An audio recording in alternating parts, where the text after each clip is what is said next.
kita akan memulai ibadah kita pada sore hingga pada malam hari. Saya percaya bahwa saat ini Tuhan punya rencana untuk saya dan saudara. Kita datang kepada Dia, kita bawa hati, kita bawa hidup bagi Allah kami yang hidup. Karena janji Tuhan bagi saudara yang kekasih, bagi kami yang mau beribadah kepada Dia, ada di dalam firman Tuhan yang berkata, beribadahlah kepada Tuhan Allahmu, maka Dia akan memberkati roti sebagai makananmu, dan Dia akan memberkati air sebagai minumanmu, dan Dia akan menjauhkan engkau dari segala penyakit. Itu adalah janji ilahi yang Tuhan berikan bagi saya dan saudara yang mau beribadah kepada Allah kami yang hidup. Terima kasih Tuhan Yesus. Kami berdoa, kami mengucap syukur dan terima kasih Bapa. Kalau saat ini Tuhan, Engkau memanggil kami kembali Tuhan, untuk datang kepadamu Bapa. Itu bukan hal yang biasa. Itu adalah hal yang luar biasa yang Engkau berikan bagi kami.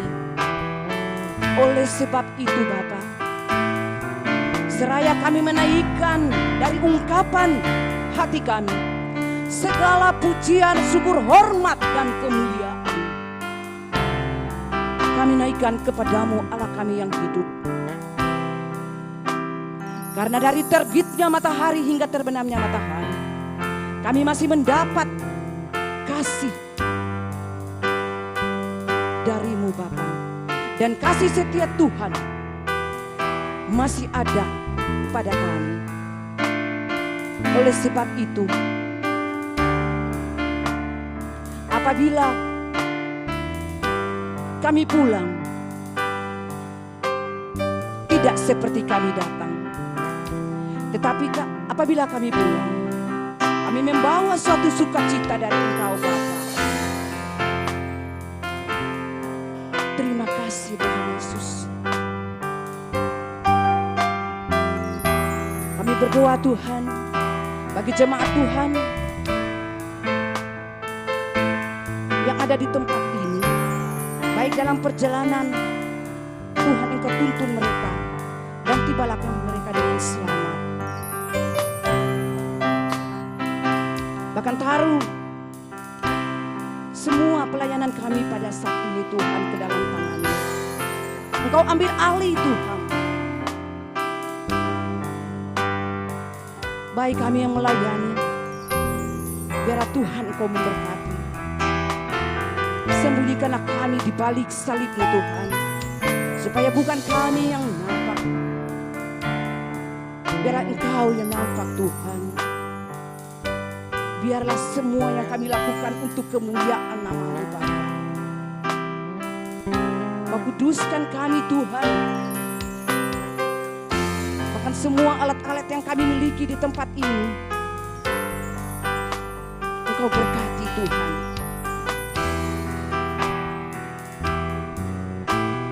Kau berkati ruangan ini Bapa, lingkungan ini Bapa, kiri kanan muka belakang, biarlah diberkati oleh Tuhan.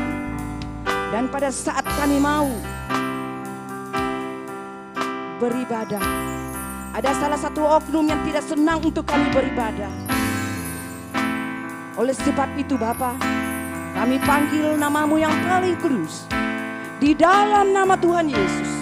Di dalam nama Tuhan Yesus, kami tidak mengizinkan kuasa kegelapan yang mau mengintangi ibadah kami pada malam.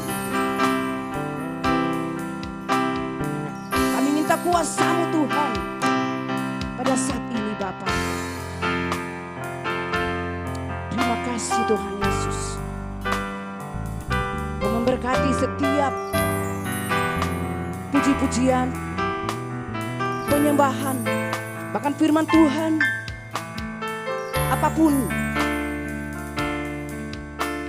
yang kami lakukan pada saat ini, semua kami taruh di dalam nama-Mu Bapa. Oleh sebab itu Bapa, kami buka ibadah ini dari awal pertengahan hingga pada akhirnya. Kiranya mau jadi di dalam nama Bapa, Anak dan perantaraan Roh Allah yang kudus. Di dalam nama Tuhan Yesus kami sudah berdoa. Haleluya, haleluya. Amin.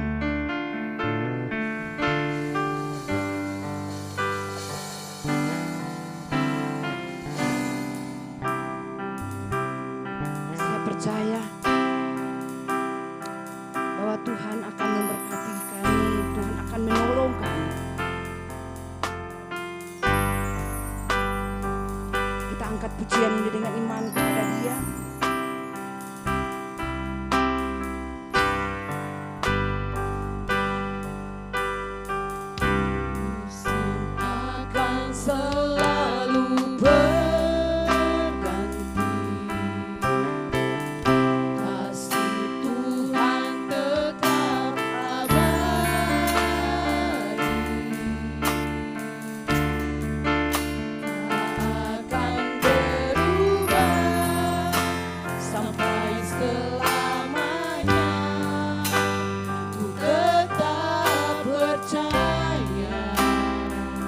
Katakan ku yakin Tuhan,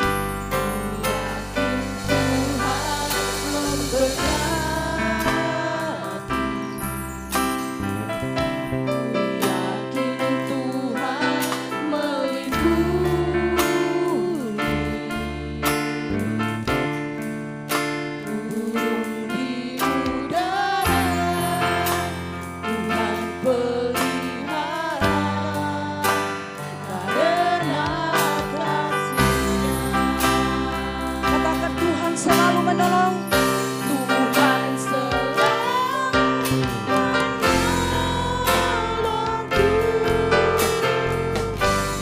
selalu menjagaku, sehelai rambutku tak akan terjatuh tanpa seizin. Katakan Tuhan selalu menolong kami. Tuhan selalu menolongku, selalu menjagaku. Dia menyertaku dan memeliharaku seumur hidupku. Mari saudara, kita katakan pujian ini dengan iman. Musim akan selalu berganti. Katakan dengan bersungguh-sungguh, Tuhan kasih-Mu, kasih Tuhan tetap abadi. Dia tidak akan pernah meninggalkan engkau dan saya.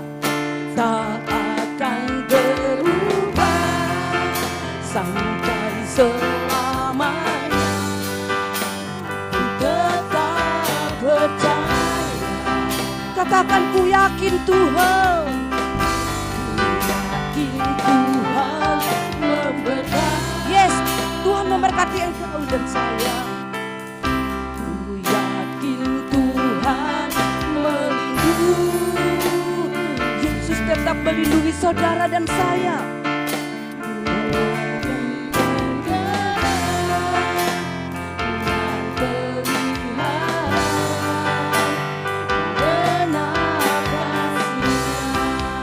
Katakan Tuhan selalu menolong.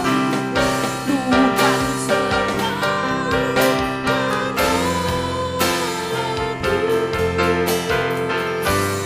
selalu menjagaku, sehelai di rambutku tak akan terjatuh tanpa seizin.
Benar Tuhan, Engkau selalu menolong kami.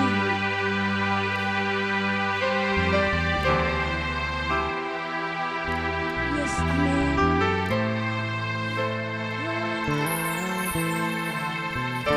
Benar Tuhan.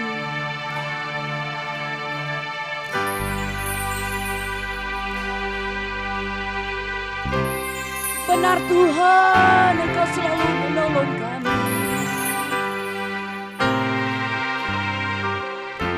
Itu adalah ungkapan hati kami Tuhan, Engkau senantiasa menolong kami.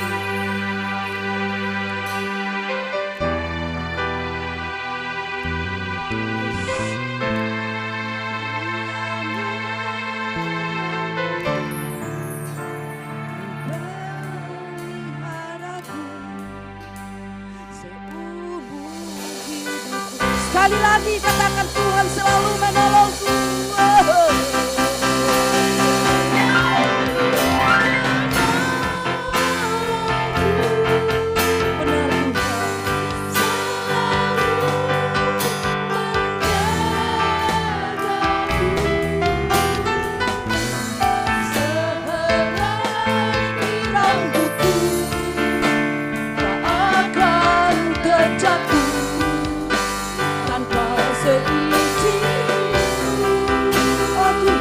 Selalu menolong kami Tuhan.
Disembah Tuhan, terpujilah nama-Mu Tuhan.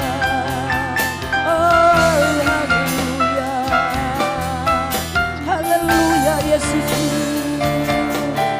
maha besar Engkau Tuhan.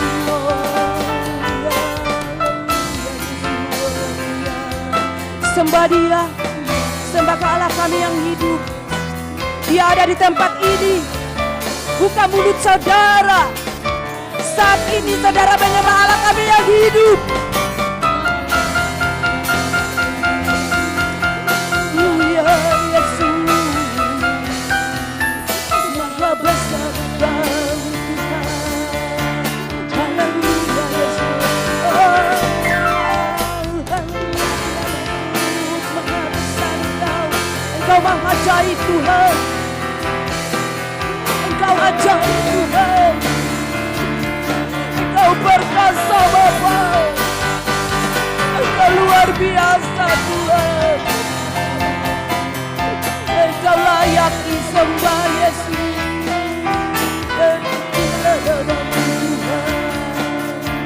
Maha besar Engkau Yesus. Haleluya Yesus. Haleluya Yesus.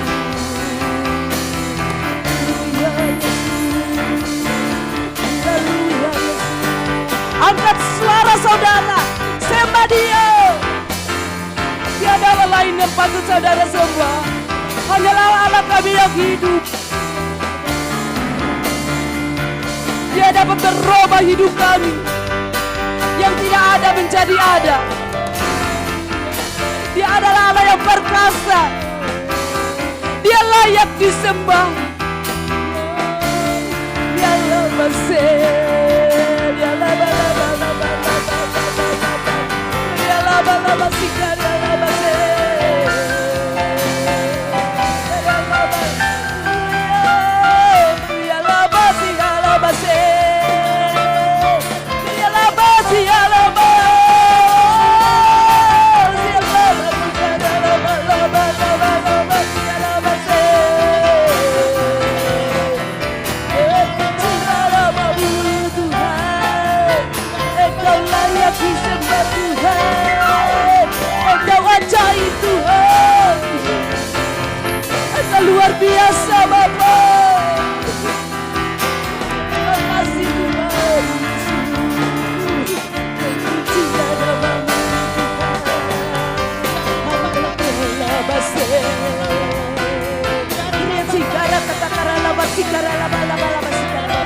Pujilah nama-Mu Tuhan, maha besar Engkau Bapa.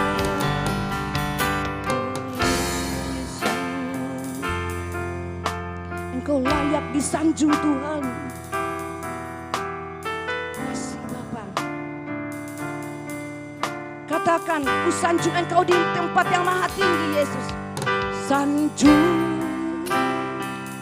Kau di tempat tinggi, sebab Engkau iman besar agung. Ku sanjung Kau lebih dari yang lain,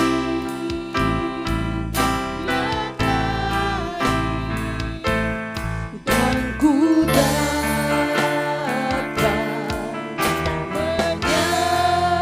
menyembah-Mu Tuhan. Oh, lebih sungguh lagi katakan, kami sanjung Engkau Tuhan. Ku sanjung Kau di tempat tinggi, Kau lebih besar Tuhan, sebab Engkau iman besar agung Bapa, iman besar agung. Ku sanjung Kau lebih dari yang lain,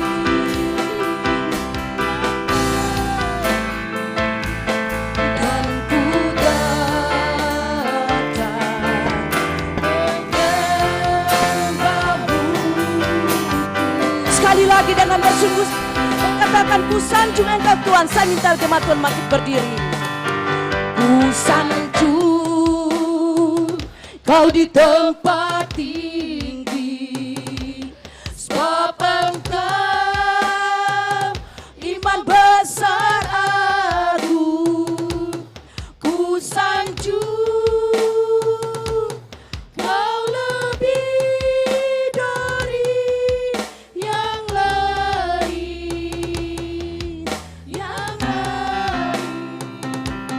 dan ku datang menyembah-Mu. Sekali lagi, dengan bersungguh-sungguh angkat tangan sembah Dia, dan Yesus patut disanjung.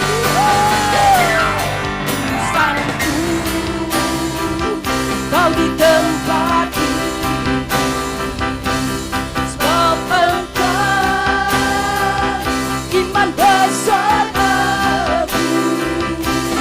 Ku sanjung, kami sanjung Engkau Tuhan. Kau lebih dari yang lain,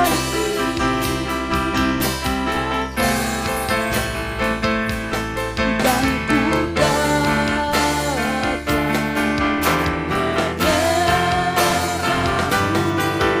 Tuhan. Katakan, dan ku datang Tuhan, dan ku datang menyembah-Mu Tuhan. Sekali lagi katakan, dan ku datang Tuhan, dan ku datang menyembah-Mu Tuhan. Oh haleluya Yesus, terima kasih Bapa.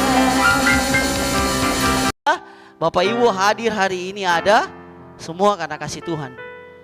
Semua karena ada yang mati 2000 tahun lalu. Ya, kalau Tuhan tidak mengasihi Bapak Ibu dan saya, Bapak Ibu dan saya tidak mungkin ada di sini. Kita mungkin masih ada di luar terhilang, ya kan?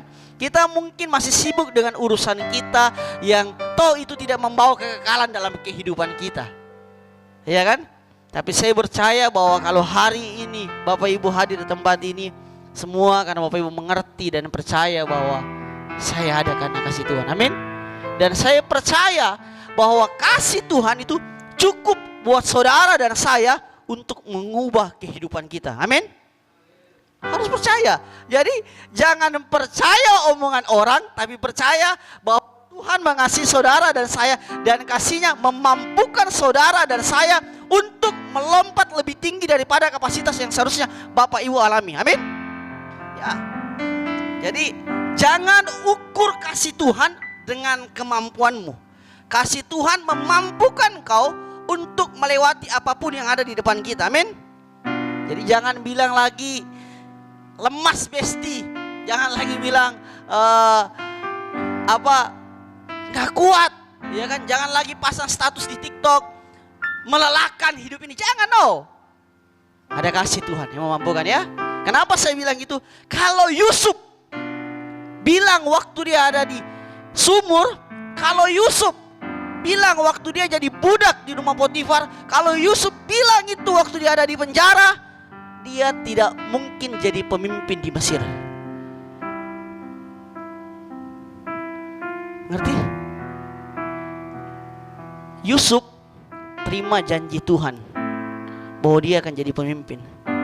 Tapi begitu dia terima janji Tuhan, dia ceritakan janjinya, orang-orang iri atas hidupnya. Yang parahnya, yang iri saudara-saudaranya, bukan orang lain. Yang melakukan tindakan buruk pertama kali adalah saudara-saudaranya. Dia membuang dia dan kemudian menjual dia. Yang harusnya mendukung dia untuk mengejar visi itu justru mencelakakan dia. Bapak Ibu, orang yang akan menjatuhkan saudara dan saya bukan orang yang jauh, tapi orang yang paling dekat dengan kita. Tapi percayalah begini, justru orang yang paling dekat dengan kita, yang kelihatannya seakan-akan berusaha menjatuhkan kita, dia pula yang akan menolong kita untuk sampai kepada destiny kita. Amin. Oke. Mari kita buka, kita perbandingkan di Kejadian 40 ayat 15.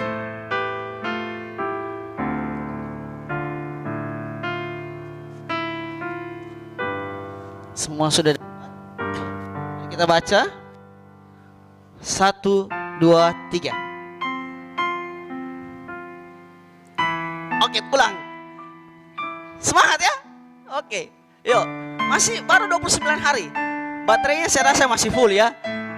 Baca firman Tuhan itu dibaca sampai telinga kita mendengar, karena iman timbul dari pendengaran akan firman Tuhan. Jadi jangan baca di hati, baca keluar dari suara dan dengar. 1, 2.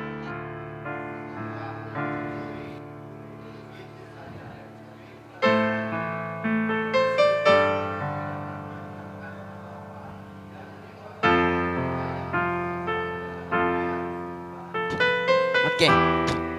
Bandingkan di dalam Kejadian 41 ayat 40. Minta tolong Bapak Kenso, satu-satunya orang Jepang di sini. Kejadian 41 ayat 40. 41 itu setelah 40 ya. Oke. Sudah dapat? Ya, mari kita baca lebih keras. 1, 2, 3.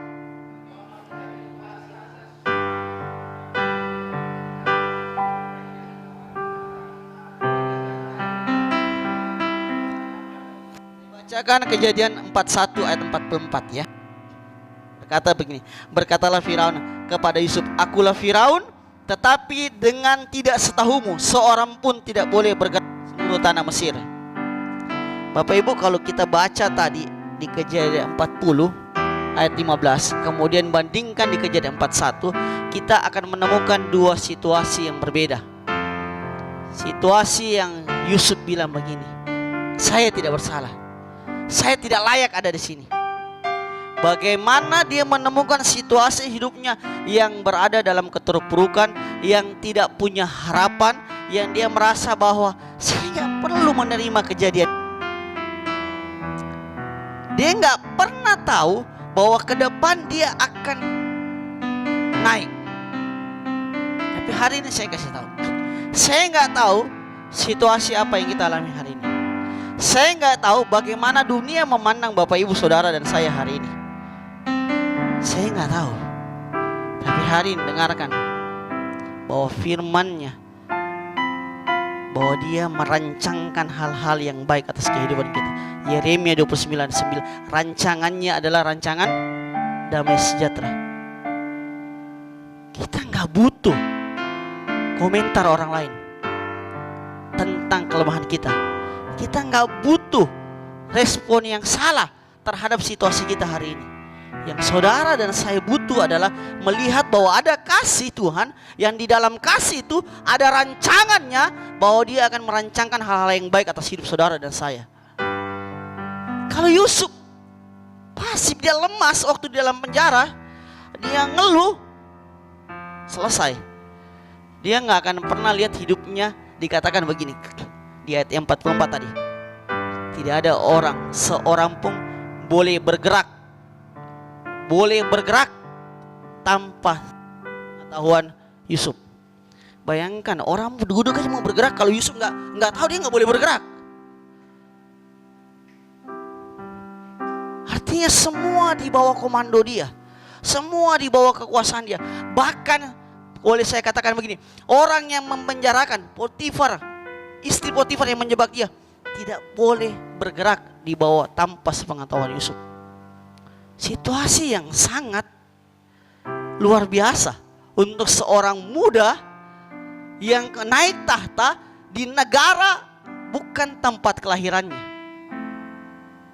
Dia boleh memimpin Mesir dengan begitu luar biasa. Artinya apa? Bahwa tidak ada sesuatu pun yang dapat membatasi kalau Tuhan mau angkat kita. Kalau Tuhan mau rubah kehidupan Bapak Ibu hari ini,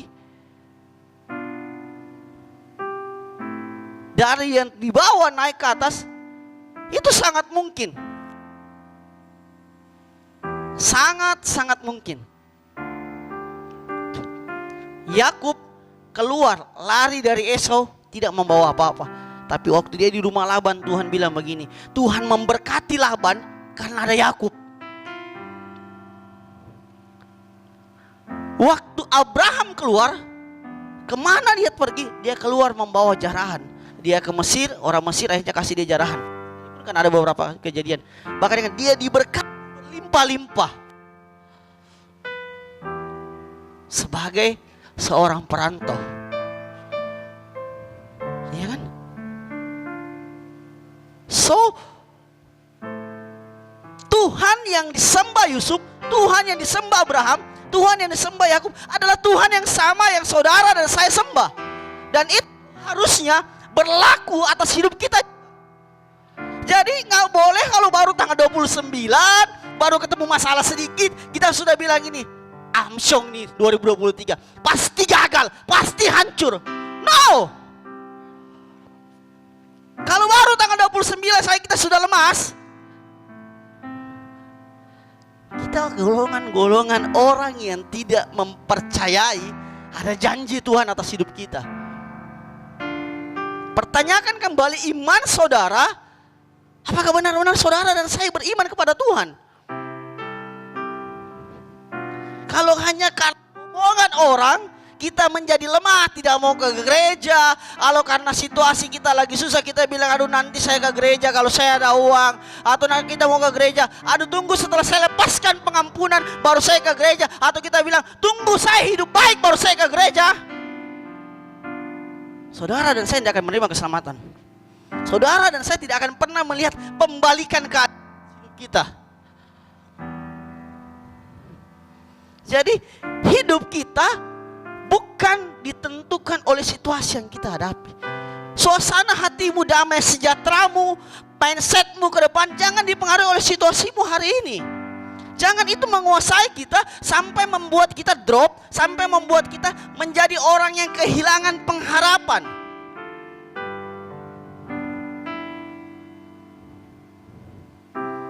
Sehingga waktu kita kehilangan pengharapan, kita mulai mengandalkan kekuatan kita. Kita mulai mengandalkan orang lain. Dan tanpa kita sadari, kita melupakan Tuhan. Kita melupakan ada kasih yang besar yang sudah menebus saudara dan saya. Ada kasih yang besar yang akan memampukan saudara dan saya untuk keluar dari masa kesesakan kita.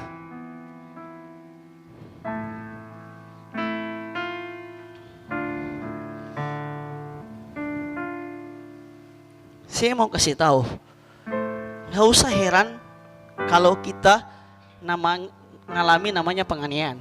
Gak usah heran kalau saudara dan saya ngalami ada orang yang benci kita, yang celakakan kita, yang tipu kita. Gak usah heran. Yesus aja diludahin, dianiaya.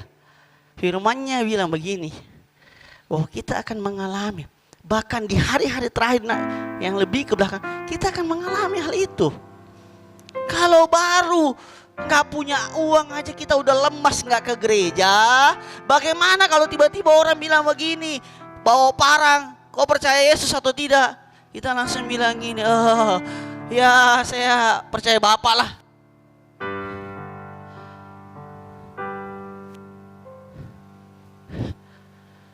Baru gara-gara pacar saya enggak mau, kalau kau enggak pindah, saya enggak mau kawin sama kau. Kita langsung, oh ya sudah Mila, yang penting kita sama-sama, keselamatan nanti pi. Terus baru hanya karena orang aja kita kompromi, kita turunkan standar kebenaran, supaya kita, biar kau dapat untung, bohong-bohong mau kau sedikit.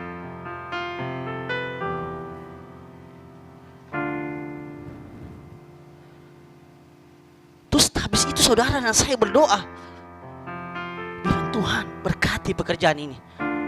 Kami dulu di asrama begitu Bapak Ibu. Aturan di asrama tidak boleh makan di kamar. Satu kali saya sama teman saya, kita makan di kamar Bapak Ibu. Waktu kita mau makan, tiba-tiba teman saya bilang kita berdoa dulu. Saya dulu malas berdoa. Saya pikir makan-makan aja, Tuhan juga sudah tahu, kok enggak usah lapor. Teman saya, karena orang Solo, gak boleh bro, kita berdoa. Begitu dia lagi berdoa, dia mau makan, tiba-tiba staf lewat. Stafnya bilang begini, woi, mau buat dosa aja izin sama Tuhan, mengucap syukur lagi sama Tuhan. Saya pikir, maksudnya apa ini? Akhirnya saya renungkan, kita udah tahu itu pelanggaran. Kenapa saya mau izin? Saya terima kasih Tuhan berkati makanan ini. Semoga staf tidak datang untuk dapat kita makan di kamar. Karena kalau staf dapat kita didisiplin cuci piring. Cuci piringnya sih gak banyak, pagi 300, siang 300, malam 300. Sedikit aja ya kan, waktu saya sedikit, tapi lumayan juga Bapak Ibu kan. Habis cuci piring, terus ada temanmu yang ahli-ahli Taurat lewat, terus dia bilang begini, sabar, pencobaan-pencobaan yang kamu hadapi adalah pencobaan-pencobaan yang biasa. Ya kan, kita ditambahin lagi pakai ayat. Saya mau bilang, ada banyak orang percaya hari-hari ini demi untung, demi cinta, kita turunkan standar kita tinggalkan Tuhan. Kita belum diludahin Bapak Ibu. Kita belum mau disalib. Karena ekonomi kita udah, aduh.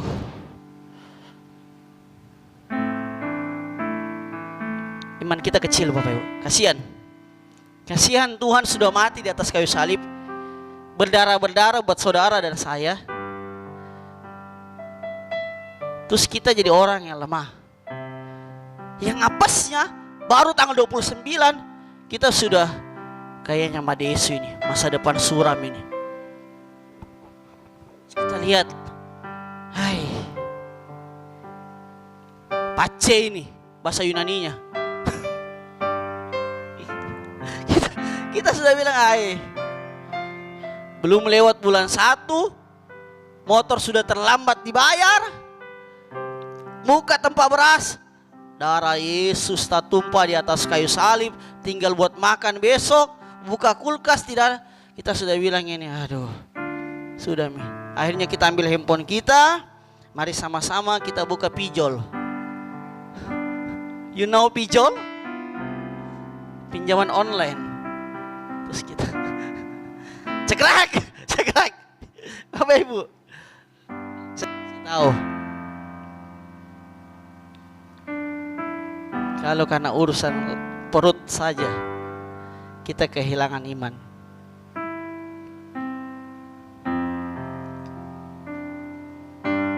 Keterlaluan. Sangat keterlaluan. Kalau karena pekerjaan kita jual iman kita. Karena kita mau untung, kita main tipu-tipu. Terus apa gunanya saudara dan saya tiap pagi jam 5 pagi berdoa, Tuhan berkati saya, sampai di pekerjaan kita tipu-tipu orang. Apa gunanya saudara dan saya habis berdoa saat teduh jam 5 pagi, setelah keluar dan lihat keadaan, saudara bilang begini, sudah Mi.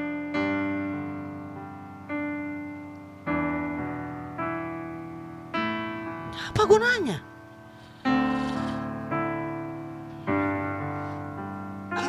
Saya mau kasih tahu, kenapa Yusuf bisa jadi pemimpin.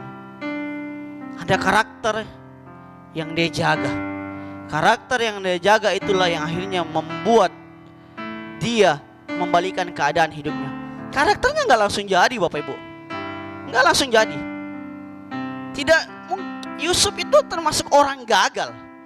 Ayat yang tadi kita baca, yang 40, itu bentuk kegagalan dia. Kesannya kayak dia mengeluh, tapi itu bukti bahwa dia tidak terima dengan keadaannya. Itu bukti, dia minta, dia bilang sama cawan juru minum itu, kalau kau ketemu raja, kalau kau ketemu Firaun, kau bilang sama Firaun, saya ini tidak salah. Tahu nggak Bu? 3 hari kemudian juru minum lepas dan Yusuf dilupakan 2 tahun. 2 tahun Tuhan didik Yusuf untuk menyadari kesalahannya. 2 tahun Tuhan bawa Yusuf untuk mengerti kenapa kau dari lubang sumur naik di rumah Potifar, tapi posisi paling tinggi kau menguasai, kemudian kau jatuh lagi di penjara, tapi di penjara kau tetap jadi pemimpin. Yusuf tidak bisa. Awal-awal dia masuk, tapi 2 tahun mengajarkan dia melihat, bahkan di tempat yang orang anggap paling rendah, dia jadi pemimpin. Tuhan melatih karakternya, Tuhan mempersiapkan hidupnya. Jadi hari ini Bapak Ibu, kalau kau dan saya ada masalah, itu proses pendidikan Tuhan untuk saudara dan saya dibentuk karakternya. Jadi bukan sebagai bentuk hukuman. Jangan lihat, ini mungkin ini kalau saya tidak pergi gereja, celaka Kak. Ini mungkin ini. Bapak Ibu, Tuhan itu tidak pernah menghukum kita. Tapi kita dapat masalah karena perbuatan kita. Akibat perbuatan kita. Tuhan tidak pernah mau kasih celaka saudara dan saya. Percayalah. Tidak ada dibilang begini, maka Tuhan akan memberi engkau celaka. Nggak ada. Tuhan bilang, waktu kau bersalah, kau berdoa minta pengampunan, Tuhan mengampuni kita. Tapi konsekuensi dosamu, konsekuensi perbuatan jahat kita, tetap kita mesti jalani. Itu cuma akibat. Masalahnya waktu proses itu terjadi, saudara dan saya bisa melihat nggak? Yusuf tidak melihat itu awal-awal. Setelah dia dilupakan oleh juru minum, 2 tahun itu dia belajar. Sampai pada titik akhirnya Tuhan lihat sudah siap. Juru roti bilang begini, waktu Firaun bermimpi, saya harus mengakui kesalahan saya. Juru roti sadar, saya salah, saya lupakan Yusuf. Akhirnya Yusuf dipanggil dan mengartikan mimpinya. Dan hebatnya begini, waktu Yusuf mau mengartikan mimpinya, dia bilang begini, Tuhan yang menaruh, Tuhan yang mengartikan. Dia tidak curi kemuliaan Tuhan. Hari ini ketika nanti saudara dan saya dipromosi, apakah saudara dan saya akan bilang begini, ini karena Tuhan. Kalau Tuhan gak proses saya kemarin, saya gak ada hari ini. Kalau Tuhan gak buat saya tidak punya uang waktu itu, kalau Tuhan tidak buat saya diputuskan yang pacar saya gak mungkin ada hari ini. Mampukah kita bilang begitu? Atau justru kita bilang begini, karena tidak ada tempat yang lain mau terima saya, makanya saya ada di sini. Saya kasih tahu, kalau ada hari ini dan Tuhan akan bawa kita naik, kita harus ingat bahwa waktu kita diangkat naik itu karena Tuhan. Jangan curi kemuliaan sekecil apapun. Karakter apa yang harus kita miliki? Pertama,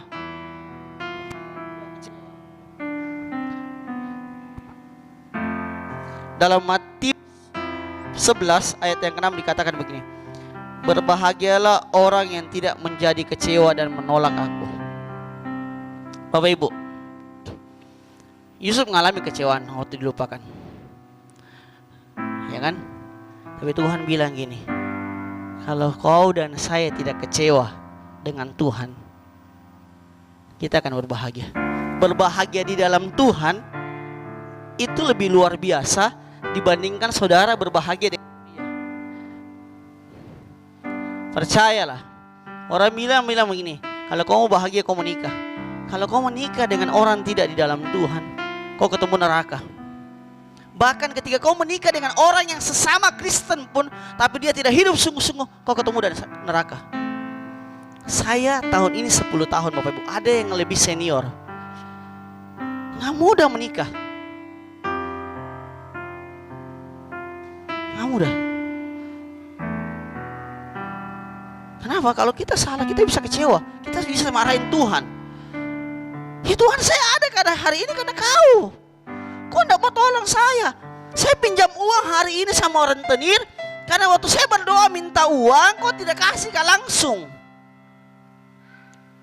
Kau tidak tolong saya, jadi saya pinjam uang.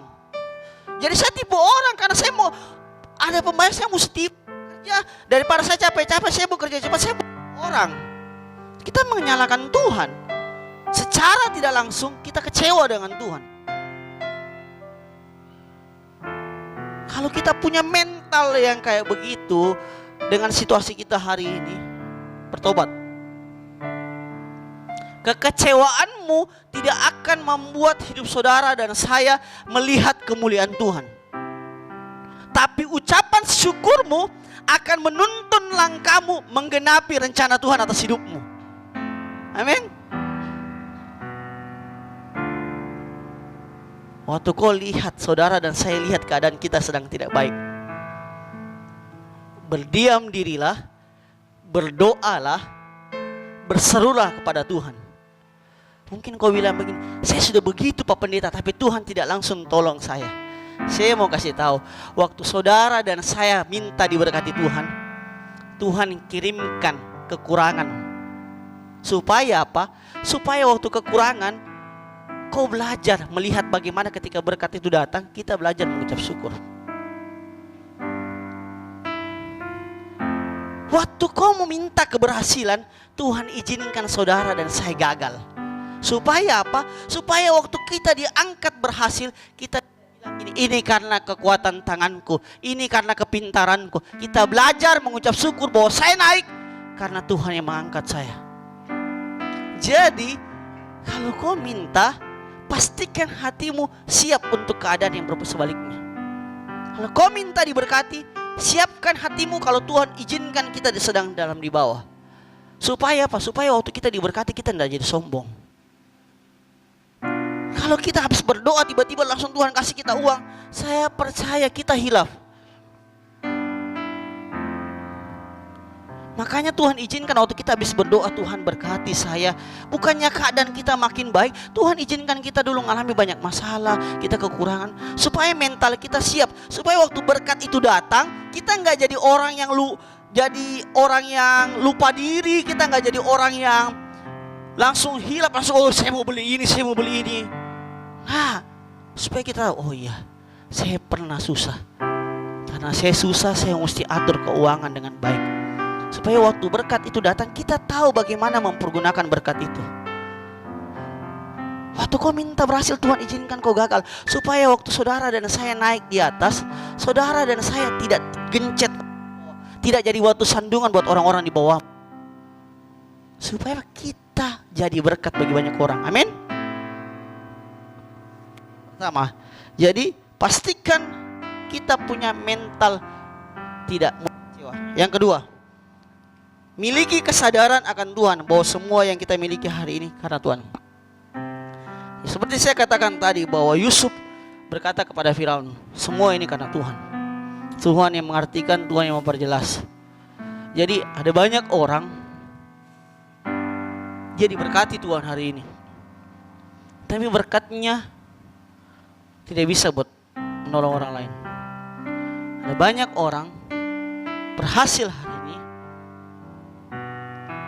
dan dia merasa ini semua karena saya. Dia nggak butuh Tuhan.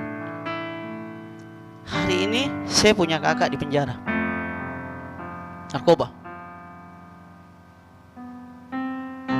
Saya kasih tahu, kakak saya jadi bandar. Saya nggak malu buka. Dia di penjara, dia divonis 4 tahun penjara. Tapi Bapak mau saya kasih tahu, 8 tahun yang lalu dia orang yang berkata kepada keponakan saya, waktu mau makan, kau jangan berdoa minta terima kasih sama Tuhan, kau terima kasih sama saya. Saya yang belikan kau baju, saya yang belikan kau makanan. 8 tahun lalu kakak saya kapten kapal.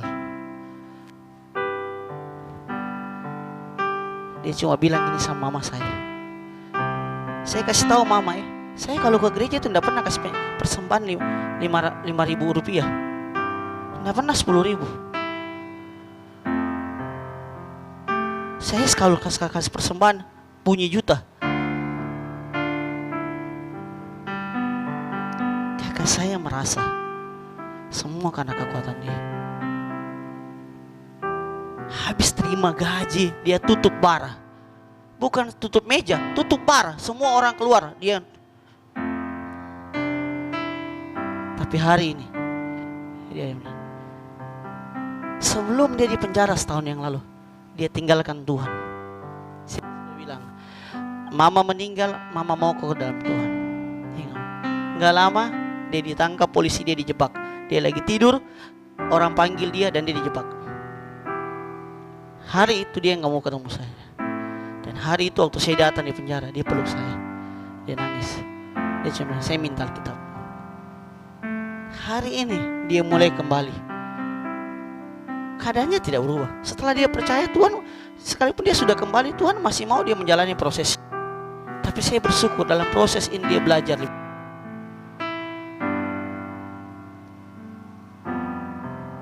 Saya jadi saksi bagaimana ketika orang mengandalkan kekuatan sendiri, Tuhan bisa buat jatuh. Saya jadi saksi hidup. Seorang pelaut Bapak Ibu tuh udah dapat uang, dia nggak pernah mau pakai baju yang murahan. Puncaknya ketika dia bilang sama keponakan saya, kamu terima kasih sama saya. Saya yang kasih makan kau, saya yang belikan kau baju. Keponakan saya telepon mama saya, Oma, ini Om bilang begini, jangan terima kasih sama Tuhan, terima kasih sama dia. Detik saya dengar itu, saya bilang ini pasti hancur. Waktu kau berhasil dan kau melupakan Tuhan, tinggal tunggu waktu Tuhan membalikan keadaan. Kalau Bapak Ibu lihat di grup yang saya kirim, ada orang stand up comedy kan, bermain-main dengan nama Yesus, lagi stand up. Saya nggak, ya kan? Bukan karena Yesus. Detik dia menghujat Tuhan, detik hari itu dia jatuh, dia selesai. Bersyukur kalau kita masih di penjara kayak kakak saya. Tapi kalau kita langsung dipukul Tuhan, kita gak punya kesempatan untuk memperbaiki hidup kita. Jadi kalau hari ini kita gagal, hari ini kau sedang di bawah, itulah bagaimana proses Tuhan mau memurnikan kita. Supaya waktu kita naik, kita bisa bilang gini, ini semua dari Tuhan. Karena ini semua dari Tuhan, maka saya kembalikan untuk hormat bagi Tuhan. Jadi Tuhan itu bisa membuat kita jatuh. Kalau kita nggak punya karakter, kalau kita nggak punya karakter yang mengucap syukur, yang percaya bahwa ini semua dari Tuhan, kalau kita nggak pernah menyadari itu, kita pasti jatuh. Jadi kalau kita mau dibalikkan keadaan kita, milikilah karakter yang mengetahui, yang percaya bahwa apapun nanti yang terjadi, apapun posisi saya, mau saya di atas di bawah, saya nggak mau curi kemuliaan Tuhan. Amin. Poin terakhir,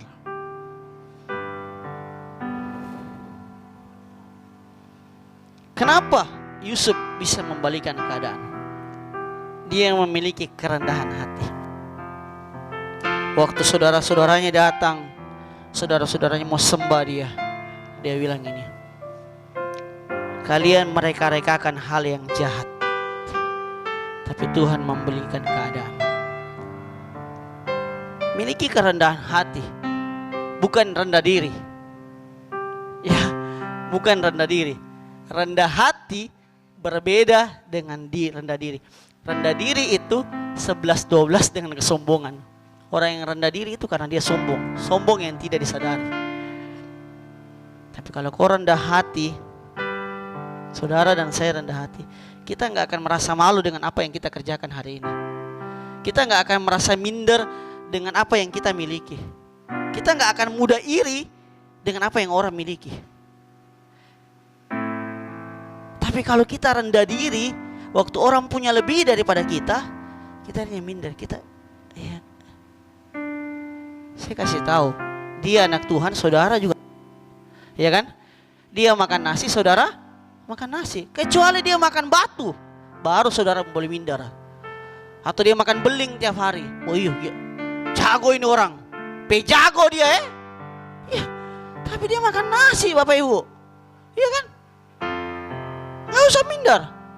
Mungkin dia lebih kaya, gak usah membuat saudara dan saya jadi jiper. Santai saja, ya kan? Gak usah minder. Wah, dia mah posisinya bagus, saya kerjanya biasa-biasa aja, saya pengangguran. Santai saja.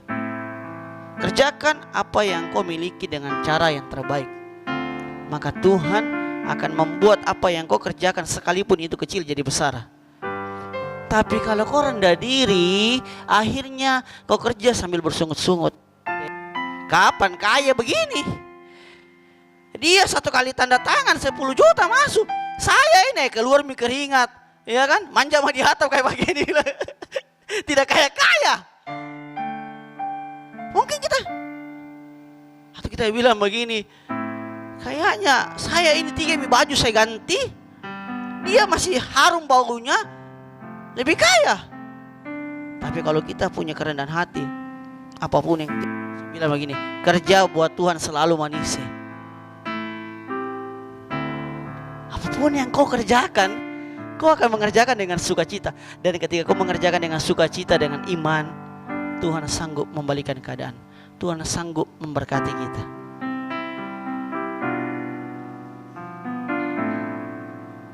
Jangan melihat, mengukur dirimu dengan apa yang orang miliki. Karena Tuhan tidak pernah mau pakai saudara dan saya pakai apa yang orang lain punya, tapi apa yang kau miliki dalam hidupmu. Waktu dia panggil Musa, dia gak bilang sama Musa, Musa pergi kau cari tongkatnya Harun atau tongkatnya siapa dulu, pinjam kau supaya kita pakai untuk bikin tula di sana apa segala macam. Enggak. Tuhan gak cari apa yang tidak ada sama Musa. Waktu Tuhan mau panggil Yusuf, dia gak cari apa yang tidak ada, tapi dia cari apa yang ada dalam dirinya. Jadi santai saja, percaya saja. Sekalipun saudara punya kecil, tapi kalau saudara yakin ini dari Tuhan, saudara percaya dan mengerjakan dengan baik, firman Tuhan bilang begini, setia dalam perkara kecil maka perkara besar ditambahkan atas kehidupanmu. Mungkin kita bilang, hari ini saya gereja di gereja kecil, ya sudah, misalnya santai-santai juga lah. Datang terlambat, pelayanan ya kalau rame saya semangat, kalau kurang orang ya Tuhan. Makanya saya larang kalau worship leader sini bilang, seberapapun kita yang hadir, jangan kau patahkan iman orang lain. Orang sudah datang semangat mau ibadah, terus kau bilang begini, seberapapun kita yang hadir, kita tetap semangat. Yang hadir balik gini, iya sedikit tadi yang hadir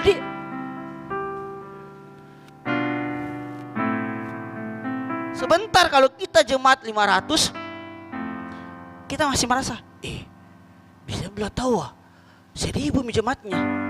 Tidak akan pernah muncul ucapan syukur kalau kehidupanmu selalu keukur dengan pencapaian. Ingat itu. Tapi ketika kita mulai tetap setia. Hari ini Bapak Ibu balik kiri kanan, banyak ya orang ya. Tapi ini saya kasih tahu, sudah lumayan ya. Ayo puji Tuhan. Hendra, Bu Linda, Pak Kenny pernah ngalami main musik, jemaatnya cuma 1. Itu 3 minggu berturut-turut.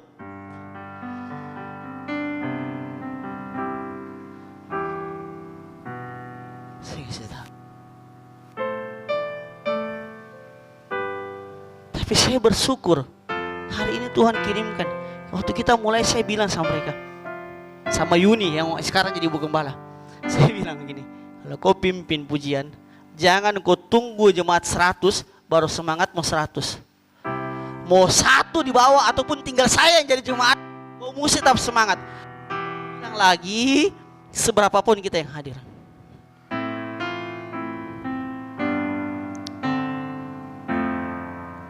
Yang 1000 dengan yang di sini Tuhannya sama. Tuhan jangan mau ibadah kita bikin kayak dia. Tenang, santai saja. Percaya dengan kemampuanmu, percaya dengan kapasitasmu, percaya dengan karunia yang Tuhan taruh atas kehidupan. Jangan bilang gini, oh dia mesti pakai alat itu baru dia canggih. Belum tentu ada pengurapannya, belum tentu ada hadirat Tuhannya. Mau dia canggih alatnya, mau dia jago skillnya, kalau tidak ada pengurapan Tuhan, tidak akan ada hadirat Tuhan, tidak. Apalagi kalau dia main sombong-sombong. Oh ibu, saya kasih tahu, saya sudah pernah lihat orang yang sudah dianggap band rohani, main skill, jago sekali. Pokoknya bahasa roh dia sudah kasih keluar semua. Wow, saya sampai bilang, jago bahasa rohnya. Yang jadinya apa? Orang tidak memuji Tuhan. Kayak nonton konser. Gila. Akhirnya apa? Orang dia curi kemuliaan Tuhan. Kalau hari ini saudara dan saya tampil, mau dilihat jago, kita sedang curi kemuliaan Tuhan. Pakai kemampuanmu untuk mengundang hadirat Tuhan.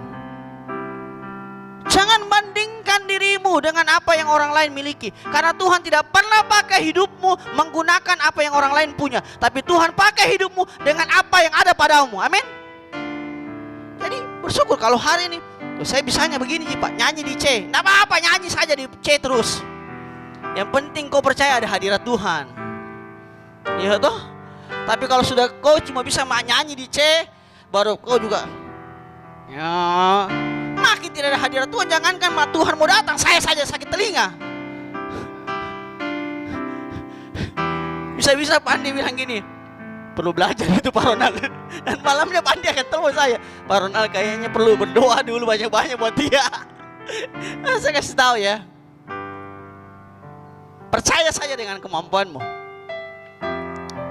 Kita gak butuh orang jago di tempat ini, tapi kita butuh orang yang mencintai Tuhan dan orang yang mau memberikan yang terbaik buat Tuhan. Karena saya percaya waktu kita bersepakat, bersehati bersama-sama mengerjakan untuk Tuhan, apa yang Tuhan taruh atas gereja ini, visi yang besar itu pasti tergenapi tahun ini. Amin. Percaya saya, amin. Jadi rendah hati, jangan rendah diri. Jangan lihat hidupmu dengan apa yang orang punya. Jangan lihat, dia sudah pakai Pak, handphone yang Apple gigi setengah. Saya ini kok dong masih Pak, Xiaomi ji. Santai saja. Itu dia pakai mahal-mahal belum lunas cicilannya. Kita Xiaomi sudah lunas, sekalipun second. Aman.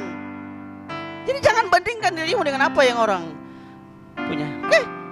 Rendah hati akan membawamu melihat pekerjaan Tuhan yang besar atas hidupmu.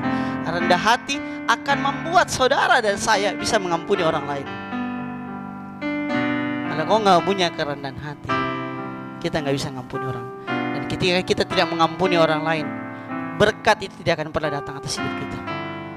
Baru-baru saya bilang sama ibu suster juga, ibu suster ini, saya bilang ini, kita rendah hati, kita mau merendahkan hati kita, pasti Tuhan berkati kita. Benar Bapak Ibu, saya ngalami baru-baru ini, saya dipaksa, sudah saya berikan kerendahan. Nggak lama baru saya rendah hati, orang sudah sini makan bakso, ditraktir lagi. Hal yang kecil tuh, sekali mau bakso lihat, ini kebaikan Tuhan. Jangan nanti pizza baru kita bilang gini, haleluya. Bapak Ibu, sekalipun itu bakso orang traktir kok, itu bukti kebaikan Tuhan atas hidupmu, amin. Jangan nanti dapat uang 2 juta baru kita bilang gini, ini berkat Tuhan. Giliran dapat uang 20 ribu, 10 ribu kita bilang gini, lumayan jadi mas. Dale, ini mini. Yang kalau saya jadi Tuhan yang pertama-pertama begini, yang saya tempelin duluan dari surga. Pak, kurang ajar. Saya kasih tahu, berkat Tuhan itu dimulai dari yang kecil. Kalau kau setia dari yang kecil, baru kau dikasih yang besar. Kalau yang kecil saja kau tidak bisa mengucap syukur, begitu kau dapat yang besar. Mungkin saya duduk di situ, kau cuma begini. Dia tidak bilang dulu waktu, shalom Pak Pendeta, ya kan? Dan begitu kita udah diberkati Tuhan, kita tidak mau lihat orang. Atau saya misalnya, kalau saya tidak rendah hati dari sekarang, saya tidak latih. Ini saya juga masih latih, bukan berarti bahwa saya sudah rendah juga. Saya percaya begini, sekolah formal, SD, SMP, SMA, itu wajib. Ya kan? Wajib. Tapi ada sama sekolah yang tidak pernah putus.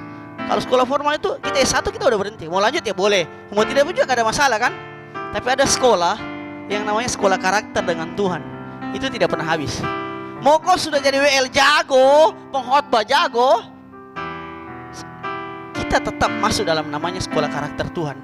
Tuhan proses karakter kita untuk jadi lebih baik. Hari ini mungkin saya bisa bilang, saya sudah rendah hati. Tapi kalau saya tidak jaga, besok saya bisa sombong. Saya bisa bilang gini, bisa, sangat bisa. Apalagi kalau tiba-tiba jemaat jadi banyak. Saya, ini karena saya ini Bu. Bisa, sangat bisa. Makanya kita perlu masuk sekolah Tuhan. Setiap hari di karakter kita diperbaharui. Jadi jangan bilang kalau sudah pelayanan sudah jago, kita merasa kita memang jago. Ada orang baru, jangan dulu Pak, skillnya belum sampai. Jangan dulu Pak, yang begini-begini ini Pak, tidak mengundang hadirat Tuhan. Roh Kudus ini bukan Roh Kudus. Yang begini-begini ini Pak, yang Tuhan mau datang tiba-tiba menghindar. Come on, saudara dan saya dipanggil dalam keadaan berdosa. Dan kalau hari ini kita bisa melayani dan kita dipulihkan, jangan pakai standarmu menghakimi orang lain untuk tidak boleh melayani Tuhan. Jangan pakai aturan gerejamu untuk menghalangi orang datang kepada Tuhan. Tapi pakai kasihmu untuk menyelamatkan orang lain. Amin. Ingat, kalau kau rendah hati, kau bisa mengampuni orang lain. Kalau kau rendah hati, kau bisa terima orang lain. Kau bisa terima bahkan orang yang sudah menyakitimu, bahkan orang yang hina, bahkan orang yang penyakitan pun kau bisa terima. Tapi kalau kau nggak rendah hati, orang aneh sedikit, kau bilang ini, jangan kau dekat-dekat. Tanda-tanda membawa cilaka ini orang. Atau kita pakai kata rohani, oh iya Bu, saja Bu, semangat saja ya. Yuk kita pakai bahasa yang lebih rohani.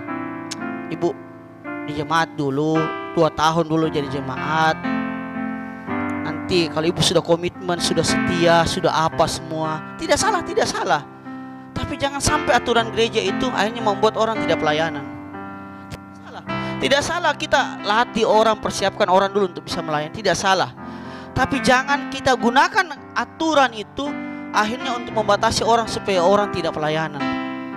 Ada orang Bapak Ibu yang mau diproses setahun 2 tahun baru boleh pelayan. Ada orang. Tapi ada orang kalau kau suruh dia duduk manis diam terus kasih kolekta perpuluhan tiap bulan, baru kau udah suruh dia melayani, kau cuma suruh dia jadi pendengar yang baik, dia akan keluar dari gereja. Dan celakanya kalau dia keluar, kalau dia pindah ke gereja lain masih baik. Tapi kalau dia akhirnya meninggalkan Tuhan, kepahitan dengan gereja kita, kepahitan dengan hidup saudara, dosanya. Jadi orang keluar gereja itu masalah buat orang di dalam. Tanggung jawabnya di kita. Saya berharap Bapak Ibu ini jadi gereja terakhir. Ini jadi Bapak Ibu jadi tempat terakhir Bapak Ibu sampai Maranatha Tuhan datang panggil kita. Tempat kita sama-sama. Tempat kita sama-sama menemukan Tuhan. Tempat supaya sama-sama kita bertumbuh. Tempat sama-sama di sini kita menyelesaikan proses kita dengan Tuhan, sekolah kita. Ingat, kalau kau rendah hati, kau bisa terima orang lain. Jadi, lihat, kalau mau lihat kerendahan hati kita, kita bisa terima orang lain, tidak. Terima orang lain itu begini Bapak Ibu ya, bukan artinya duduk sama-sama bisa makan sama, enggak. Itu bisa kita munafik kayak begitu. Terima orang lain ketika kau lihat orang lain tidak ada kebencian dalam kehidupanmu dan tidak ada kau pandang dia sebelah mata. Tidak ada kau olah dalam pikiranmu waktu dia datang. Apa misalnya ini dia mau anu ini? Mau misalnya apa ini orang? Ya kok gayanya? Kayak itu cacat muka sama Pak Gembala biar pelayanan. Jadi terima orang itu bukan ketawa. Saya ngalami Bapak Ibu di sana Jakarta. Kita bisa duduk sama orang ketawa, ketawa. Habis dia pergi kita bilang ini. Oh lihat tadi, itu toh apa saya bilang? Lu lihat nggak modelnya? Kenapa? Saya kasih tahu. Saya pelakunya. Layanan. Saya kalau sudah tahu ini jemaat datang, ini Oma, dulu orang bilang nih kalau dia datang Pak Ronald, tidak ada yang bisa usir dia. Dia kalau datang di kantor duduk dari pagi sampai malam, sampai kita pulang baru dia pulang. Tapi waktu kau jago sekali, kau bisa tahu. Saya bilang iya saya tahu, dia datang mau minta uang saja. Jadi begitu dia datang, saya langsung, salam Oma, bagaimana kabar? Saya salam tempel langsung 50.000. Pak, sehat Oma? Sehat? Oma jawab, sehat banget. Apalagi dia sudah kode, dia miring sedikit tanganku begini. Oh, gocap Ces. Kalau agak merah-merah cepeng, halo ya. Bagaimana Pak Pendeta sehat? Kalau dia balas Pak Pendeta sehat, bati deal. Jadi ini, dia cuma duduk. Pak Pendeta saya pulang nah, anakku duduk.